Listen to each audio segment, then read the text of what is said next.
بسم اللہ الرحمن الرحیم نحمدہ و نصلی علی رسول الکریم اما بعد۔ کسی شخص کا وضو ٹوٹ گیا تھا اور بعد میں اس کو یاد نہ رہا وضو کرنا، نماز کا ٹائم ہو گیا، اس نے بغیر وضو کے ہی نماز پڑھ لی، اور جب اس نے نماز پڑھ لی اور اس کو پتہ چلا کہ میرا تو وضو ہی نہیں تھا، میں نے نماز پڑھ لی ہے، وضو کرنا چاہیے تھا مجھے، تو اب کیا جو نماز پڑھی گئی ہے وہ نماز ہوئی ہے یا نہیں ہوئی؟ چونکہ اس نے بھول کر نماز پڑھی ہے، بعد میں یاد آ گیا ہے،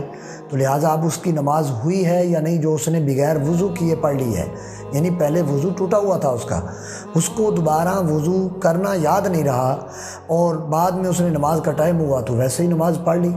تو اب اس کو آخر میں یاد آیا جب نماز مکمل پڑھ لی کہ میرا تو وضو ہی نہیں تھا، میں نے تو وضو کرنا تھا، تو بعد میں نماز پڑھنی تھی، تو لہذا کیا اس کی نماز ہوئی ہے یا نہیں؟ اس کا جواب یہ ہے کہ نماز کی بنیادی شرائط میں سے ایک شرط یہ بھی ہے کہ بدن کا پاک ہونا ضروری ہے، تو لہذا جب وضو کی اس کو ضرورت تھی تو وضو کرنا چاہیے تھا، لہذا اس نماز کا حکم یہ ہے کہ یہ نماز نہیں ہوئی بلکہ نماز کو دوبارہ پڑھنا ضروری ہے، لازم ہے دوبارہ نماز کو پڑھا جائے، یہ نماز بالکل اس کی نہیں ہوئی، چونکہ اس نے بنیادی شرائط میں سے ایک شرط طہارت جو ہے اس میں کمزوری دکھائی ہے، اس میں بالکل اس کی طہارت نہیں ہے، مطلب جو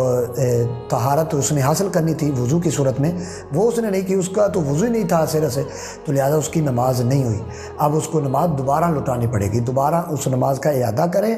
اور لازم ہے اس کے اوپر کہ نماز اسی کو دوبارہ پڑھیں وضو کرنے کے بعد۔ تو دعا ہے اللہ تبارک و تعالی ہم تمام کو نبی کریم صلی اللہ علیہ وآلہ وسلم کی غلامی میں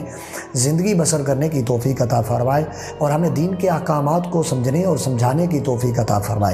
آمین۔ وآخر دعوانا ان الحمد للہ رب العالمین۔